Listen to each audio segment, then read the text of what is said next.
Over the past several months of the shelter-in-place orders here in California, I have decided to tackle making sourdough.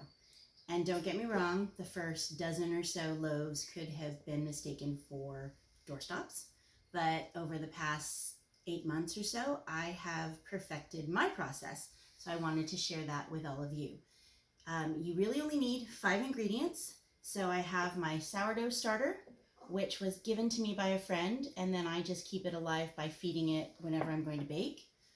You need flour. I use rye flour in addition to regular flour, salt, and I use a local salt from Big Sur Salts, and this one is an Alvarado salt. It has Alvarado Street Brewery wild salt, blueberry, jasmine, bee pollen, lavender, and lemon verbena, and they're all organic and local, and water. So I use a scale. I have found that weighing ingredients when you bake is really important. I am less precise when I do savory and other things, but breads for certain I measure. So you have 200 grams of starter, 600 grams of warm water,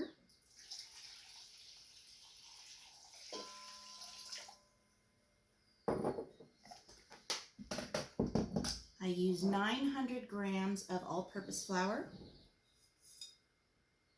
I use 100 grams of rye flour. And that is all you need for this first process. Then I just use my hands, but you can use a kitchen utensil, wooden spoon, whatever you like. And I just use my fingers to incorporate all of the dry ingredients into this warm water and starter. Kind of rub the sides of the bowl to try and get as much of that flour in as I can.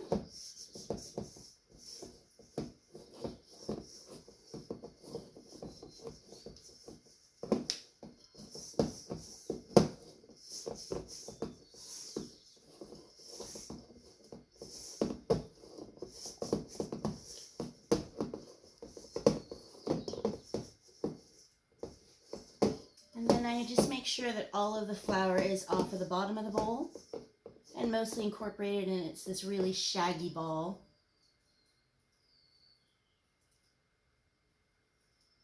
And this just sits like this for 40 minutes. This is the next step in my sourdough process. I have pre-measured, but it's basically 20 grams of salt. You just add that to your dough, and 50 grams of warm water. And just mix that in. And again, I use my hands. You can use whatever utensil you'd like, and you just sort of grab underneath the dough and make sure you're kneading in all of that salt and water.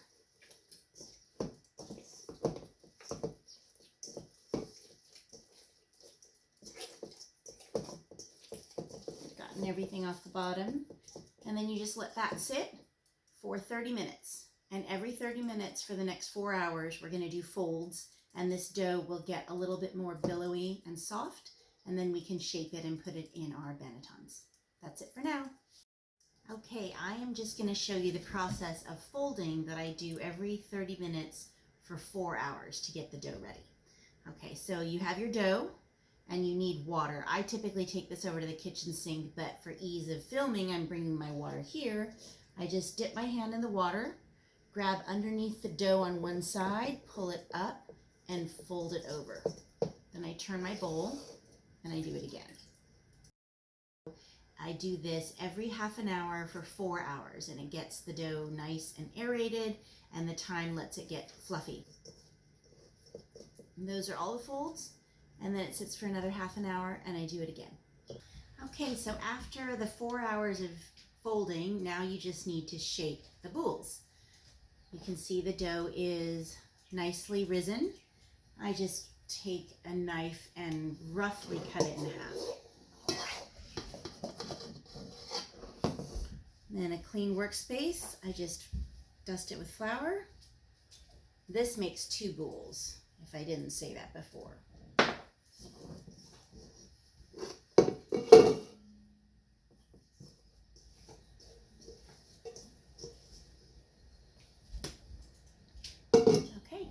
just moisten my fingers and press the dough out.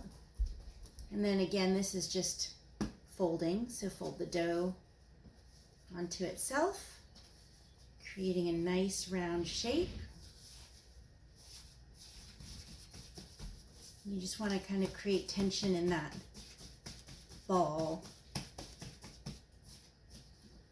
I'll move to the other one.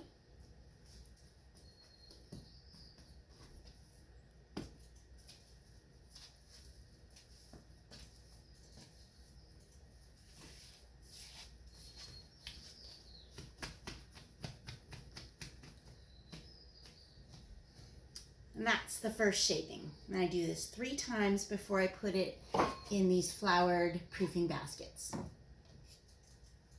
Okay.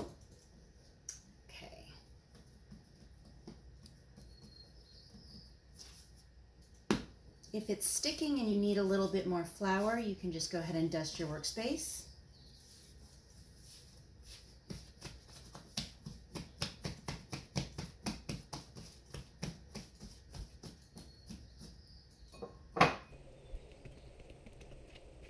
Sticky.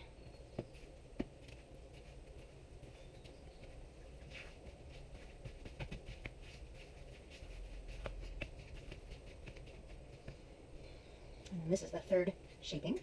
Press that down and fold it into a ball one last time. It's a little sticky on the outside.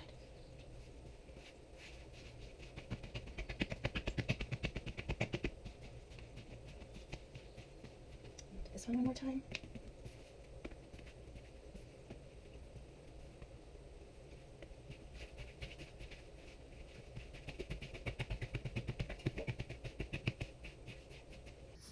And there you go. I have 2 different size proofing baskets, so I generally pick the smaller one to go in the smaller basket and the larger one to go in there. They're just dusted with flour. I just take that bowl and set it in the basket.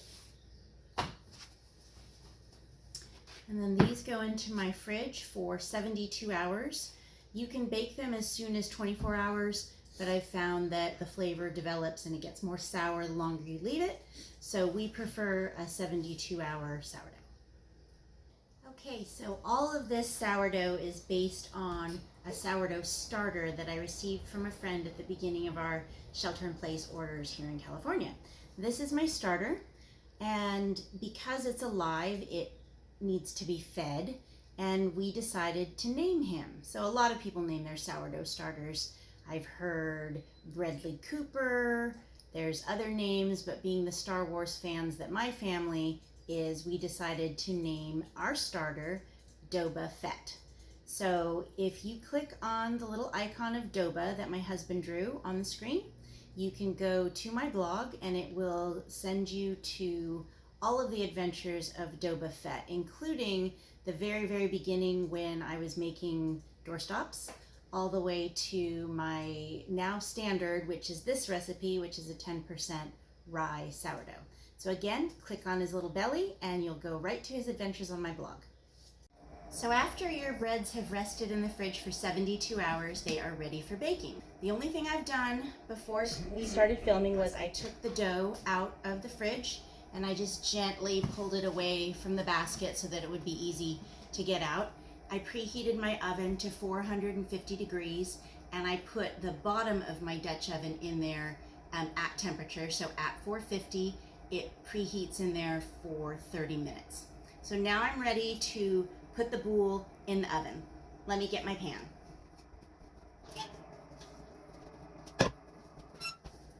I normally do this right on the stove, but I wanted to put it where you could see it. So I have, I bake in a Dutch oven, and I just take a little bit of rice flour and dust the bottom of the pan.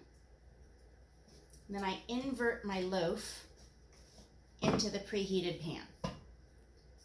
I coat it a little bit with the flour. Just be careful that you're not touching your pan because it's really, really hot.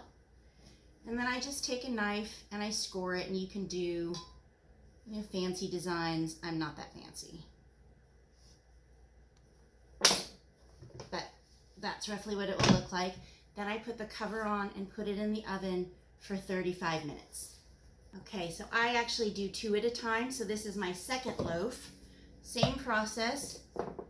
Dust the inside of the pot with rice flour. Dust my bowl with rice flour. And then score it. And again, it can be any design, and it doesn't have to be very deep. You just want to score the top of it a little bit. And then these go into the oven for 35 minutes covered. Okay, so after 35 minutes in a Dutch oven covered, now you just want to take it out. I just want to show you what it looks like. So after 35 minutes, it should be lightly browned and a little bit risen. And you just take the cover off and then you put it back in for 30 minutes. So I'm just going to show you what that looks like after 35 minutes in the oven. And now it goes back in uncovered for 30 minutes. And that's it. Okay, so after 30 minutes in the oven uncovered, I'm just going to pull out the bowl and show you what it looks like.